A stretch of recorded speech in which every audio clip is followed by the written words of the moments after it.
तो hey guys, welcome back to another video. तो guys, अगर आप यूपी पीईटी 2023 की तैयारी कर रहे हैं तो इस वीडियो को बिल्कुल भी स्किप मत करिएगा, क्योंकि दोस्तों मैं यहाँ पे आपको ऑप्शनल क्वेश्चन करवाने वाला हूँ। तो चलिए दोस्तों, वीडियो को शुरू करते हैं बिना किसी देरी के। तो सबसे पहले दोस्तों यहाँ पे हम सिंधु घाटी की सभ्यता से क्वेश्चंस पुटअप करने वाले हैं, एंड यहाँ पे दोस्तों 1 बाय 1 सारी चीज़ें होने वाली हैं। यहाँ पे दोस्तों थोड़ा सा मैं आपको बता देता हूँ। तो यहाँ पे दोस्तों जो भी आपको क्वेश्चन दिए जाएंगे 4 ऑप्शन होंगे, एंड पेट से हट कर भी वो क्वेश्चंस कहाँ कहाँ पे पूछे गए हैं, यानी कि आपका यूपी पीईटी जो है यूपी ट्रिपल एससी के द्वारा कंडक्ट करवाया जाता है, एंड यूपी ट्रिपल एससी के द्वारा और भी जो एग्ज़ाम्स होते हैं, यानी कि आप कुछ भी तैयारी कर रहे हैं जो कि यूपी ट्रिपल एससी के अंतर्गत आता है, तो वो भी क्वेश्चंस यहाँ पे मतलब मैंने लिए हुए हैं। तो ये काफ़ी ज़्यादा मज़ेदार क्लास होने वाली है आप सभी की, और आपको जो है काफ़ी ज़्यादा इंपॉर्टेंट चीज़ें यहाँ पे मिलने को देखने के लिए मिलेंगी। तो चलिए यहाँ से दोस्तों सबसे पहला क्वेश्चन जो है कि हड़प्पा सभ्यता के एक हिस्से लोथल की खोज किसने की थी। हड़प्पा सभ्यता में दोस्तों एक हिस्सा आता है लोथल, इसकी खोज दोस्तों किसने की थी। तो यहाँ पे दोस्तों आपको यहाँ पे ऑप्शंस दिख रहे होंगे, जिसमें है दोस्तों दयाराम साहनी, राखलदास बनर्जी, एस आर राव और आर ए बिष्ट है, जो कि चारों ऑप्शंस दिए हुए हैं।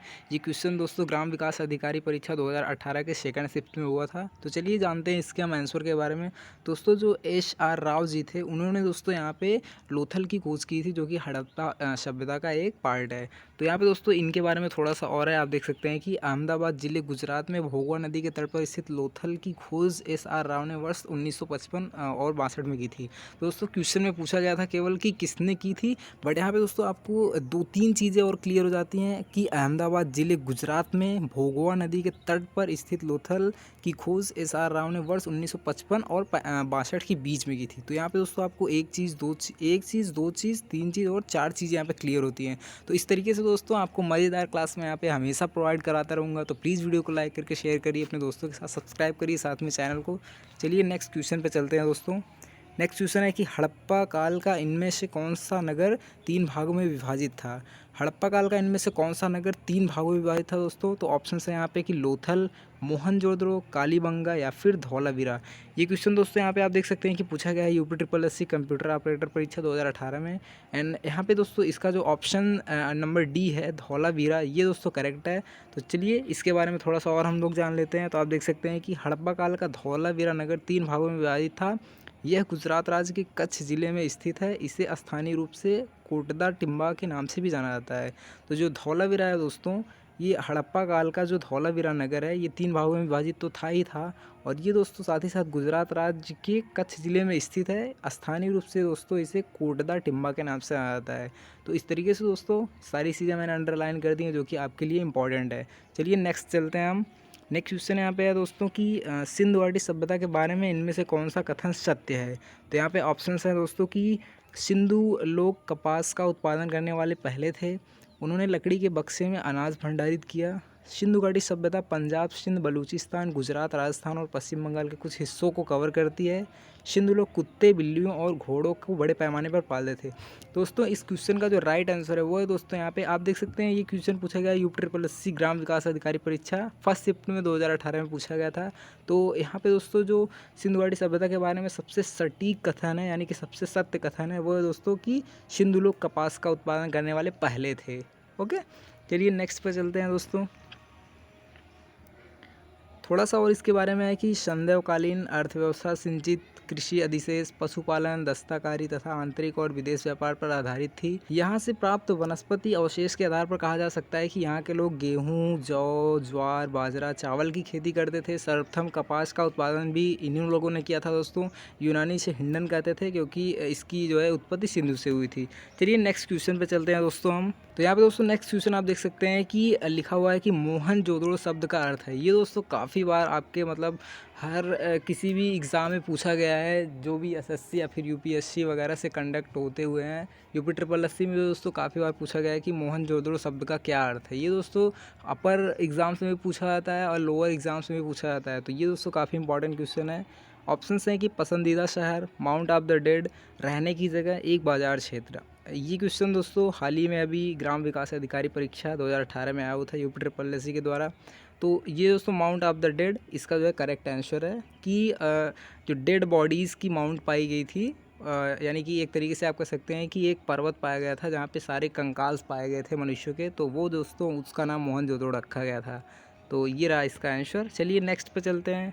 आप देख सकते हैं कि यहाँ पे लिखा हुआ है कि मोहनजोदड़ो सिंधु सभ्यता का एक केंद्रीय नगर था जिसकी खोज राखलदास बनर्जी। एक चीज़ यहाँ पे और क्लियर होती है कि इसकी खोज दोस्तों राखलदास बनर्जी ने 1922 में की थी। मोहनजोदड़ो का शाब्दिक अर्थ मृतकों का टीला, जैसा कि मैंने आपको बताया, माउंट ऑफ द डेड, या पाकिस्तान के सिंध प्रांत में लरकाना ज़िले में सिंधु नदी के तट पर स्थित है। दोस्तों इस वीडियो को देखने पे मतलब आपको एक तरीके से सही आंसर्स मिल ही रहे हैं, साथ ही साथ दोस्तों उससे रिलेटेड सारी चीज़ें मतलब क्यों कब कैसे हुई थी वो सब सारी चीज़ें आपको यहाँ पे मिल रही है। तो इसके लिए दोस्तों यार एक लाइक तो बनता है। चलिए दोस्तों नेक्स्ट क्वेश्चन पे चलते हैं हम। अब यहाँ पे है कि सिंधु सभ्यता में घोड़ों की अस्थियों के अवशेष कहाँ मिले। तो यहाँ पे ऑप्शन है दोस्तों कि बनवाली, चनहूदड़ो, या फिर सूतका गेनडोर, या फिर शूरकोटदा। यहाँ पे अजीबो गरीब नाम दिए हुए हैं दोस्तों। ये दोस्तों जो क्वेश्चन है यूपी ट्रिपल एससी सम्मिलित अवर अधीनस्थ सेवा सेकेंड, आप देख सकते हैं कि यहाँ पे 2016 में पूछा गया है। इसका दोस्तों राइट आंसर है यहाँ पे ऑप्शन नंबर डी। चलिए नेक्स्ट पे चलते हैं अब हम। इसके बारे में आप यहाँ पे पॉज करके पढ़ सकते हैं, जो कि यहाँ पे दोस्तों इस स्थान से जो है शुभकोटदा, लोथल एवं कालीबंगन से घोड़ों की मृड़ मूर्तियाँ, हड्डियाँ, जबड़े आदि मिली हैं। चलिए अब यहाँ से दोस्तों सिंधु की सभ्यता ख़त्म होती है। चलिए वैदिक संस्कृत से दोस्तों मैंने यहाँ पे क्वेश्चंस पुटअप किए हुए हैं, उसको दोस्तों आपको जल्दी जल्दी से मैं यहाँ पे करवा देता हूँ। चलिए यहाँ पे है कि निम्न में कौन सा उपवेद नहीं है। निम्न में दोस्तों यहाँ पे कौन सा उपवेद नहीं है। ऑप्शन है धनुर्वेद, शस्त्रशास्त्र और और है कि आयुर्वेद, या फिर है कि योग वेद। दोस्तों उपवेद में आपका योग वेद नहीं आता है। ये क्वेश्चन दोस्तों आपका सम्मिलित अवर अधीनस्थ सेवा थर्ड में आया हुआ था 2016 में। चलिए यहाँ पे इसके बारे में है कि उपवेद मुख्यतः 4 हैं: आयुर्वेद, गंधर्ववेद, शिल्पवेद, या फिर स्थापत्य वेद, और शस्त्रशास्त्र वेद या धनुर्वेद। दोस्तों यहाँ पे आप देख सकते हैं कि है कि आयुर्वेद चिकित्सा से, गंधर्ववेद नृत्य संगीत से, शिल्पवेद भवन निर्माण से, तथा शस्त्रवेद युद्ध की शैलियों से संबंधित है। यानी कि कौन कौन से यहाँ पे जो वेद हैं किस किस से रिलेटेड करते हैं, रिलेशन रखते हैं, तो उनका दोस्तों यहाँ पे सब कुछ दिया हुआ है। चलिए नेक्स्ट पे चलते हैं कि है कि वैदिक देवता इंद्र किसके देवता है। जो कि वैदिक दोस्तों वैदिक गॉड जो हैं वो इंद्र हैं, और वो किसके देवता है। तो यहाँ पे ऑप्शन है कि हवा के, तूफान के, वर्षा या चक्रवात के, या फिर अग्नि के। दोस्तों इंद्र जो है वो वर्षा या चक्रवात के गॉड माने जाते हैं। तो ऑप्शन नंबर सी आपका यहाँ पे राइट हो जाएगा। ये दोस्तों question UP triple C junior engineer तकनीकी भर्ती परीक्षा 2016 में पूछा गया था। तो इस तरीके से ये इंपॉर्टेंट क्वेश्चन है। चलिए नेक्स्ट यहाँ पे थोड़ा सा आप पॉज करके पढ़ सकते हैं। यहाँ पे इनके बारे में यहाँ पे लिखा है, मैं बताऊँगा तो काफ़ी ज़्यादा लॉन्ग वीडियो बन जाएगी। चलिए नेक्स्ट पे चलते हैं।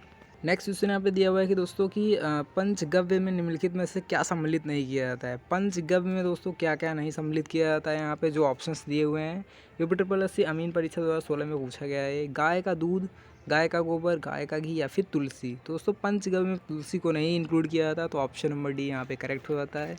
यहाँ पे दोस्तों पंचगव्य के बारे में आप देख सकते हैं कि लिखा हुआ है कि गाय के दूध, दही, घी, मूत्र, गोबर से निर्मित पदार्थ ये पंचगव्य कहलाते हैं। तो आयुर्वेद में इसे औषधि की मान्यता प्राप्त है। तुलसी पंचगव्य का हिस्सा नहीं है। तो ये इसका कॉन्सेप्ट रहा थोड़ा सा। नेक्स्ट क्वेश्चन है दोस्तों कि महाजनी प्रथा का सर्वप्रथम उल्लेख निम्नलिखित में से किस प्राचीन ग्रंथ में हुआ था। जो दोस्तों महाजनी प्रथा थी, तो इसमें जो रामायण या फिर महाभारत, शतपथ ब्राह्मण, उपनिषद, जो चारों ऑप्शन है इनमें से किस में दोस्तों उसका उल्लेख हुआ था। दोस्तों जो शतपथ ब्राह्मण था उसमें दोस्तों इसका जो है उल्लेख किया गया है। ये क्वेश्चन दोस्तों यूपी ट्रिपल एससी चकबंदी लेखपाल में 2015 में आया हुआ था। इस तरीके से आप देख सकते हैं कि यहाँ पे आप देख सकते हैं यहाँ पे है कि महाजनी प्रथा का सर्वप्रथम उल्लेख शतपथ ब्राह्मण ग्रंथ में हुआ। इसका सूदखोर को कुशीदीन कहा गया। चलिए नेक्स्ट है कि शतपथ ब्राह्मण और 33रीय ब्राह्मण डैश डैश के ब्राह्मण मूल पाठ हैं।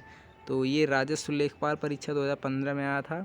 ऑप्शन है यहाँ पे दोस्तों ऋग्वेद, यजुर्वेद, सामवेद, अथर्ववेद। दोस्तों यजुर्वेद जो है इसका राइट आंसर हो जाएगा। चलिए यहाँ पे इसके बारे में थोड़ा सा है, आप पढ़ लीजिएगा इसको।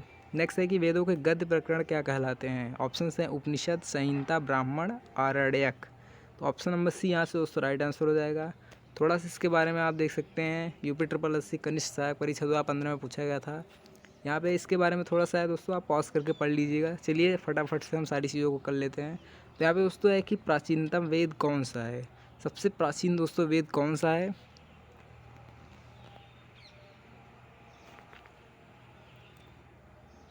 ये क्वेश्चन दोस्तों आप देख सकते हैं कि यूपी ट्रिपल एस सी कनिष्ठ सहायक परीक्षा 2015 में पूछा गया। ऑप्शन है सामवेद, ऋग्वेद, अथर्ववेद और यजुर्वेद। तो दोस्तों सबसे पुराना आपका वेद जो है वो ऋग्वेद है। इसके बारे में दोस्तों थोड़ा सा यहाँ पे दिया हुआ है कि प्राचीनतम वेद ऋग्वेद है। अन्य 3 वेद जो हैं यजुर्वेद, सामवेद व अथर्ववेद। ऋग्वेद में यज्ञ में देवताओं को आह्वान करने के लिए मंत्र है। सनातन धर्म का आरंभिक स्रोत है। ये आपको यहाँ पे थोड़ा सा नोट करना है कि सनातन धर्म का आरंभिक स्रोत क्या है। तो यहाँ पे जो ऋग्वेद है वो सनातन धर्म का आरंभिक स्रोत है। इसके सूक्तों की संख्या आप देख सकते हैं कि 1028, मंत्रों की संख्या 10,552 है, जिसमें देवताओं की स्तुति की गई है। 10 मंडल इसमें आते हैं। तो ऋग्वेद के बारे में कुछ चीज़ें यहाँ पे हैं। सनातन धर्म का आरंभिक स्रोत, सूक्तों की संख्या 1028, मंत्रों की संख्या 10,552 और देवताओं की इसमें स्तुति की गई है और 10 मंडल इसमें पाए जाते हैं। चलिए दोस्तों नेक्स्ट क्वेश्चन की बात कर लेते हैं। तो यहाँ पे है दोस्तों कि ऋग्वेद में निहित गायत्री मंत्र आपको पता ही है दोस्तों, ओम भूर्भुवस्सुः वाला किस देवता को समर्पित है। दोस्तों यहाँ पे ऑप्शंस हैं कि अग्नि, मारुत, इंद्र या फिर सावित्री। क्वेश्चन ये दोस्तों पूछा गया यूपी ट्रिपल सी यूडीए या फिर इसको एलडीए भर्ती परीक्षा 2015 में। तो दोस्तों जो गायत्री मंत्र है वो सावित्री जी को समर्पित किया जाता है। चलिए नेक्स्ट पे आप देख सकते हैं कि यहाँ पे इसके बारे में थोड़ा सा लिखा गया, आप पढ़ सकते हैं इसको। चलिए नेक्स्ट में दोस्तों अब है कि रामायण में मांडवी किसकी पत्नी थी। दोस्तों रामायण आपने लगभग देखी ही होगी।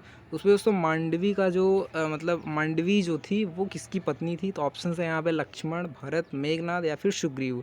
कनिष्ठ सहायक दोस्तों 2015 में पूछा गया है। तो यहाँ पे दोस्तों भरत जो थे उनकी पत्नी का नाम मांडवी था। चलिए यहाँ पे दोस्तों चलिए नेक्स्ट पे बात कर लेते हैं हम कि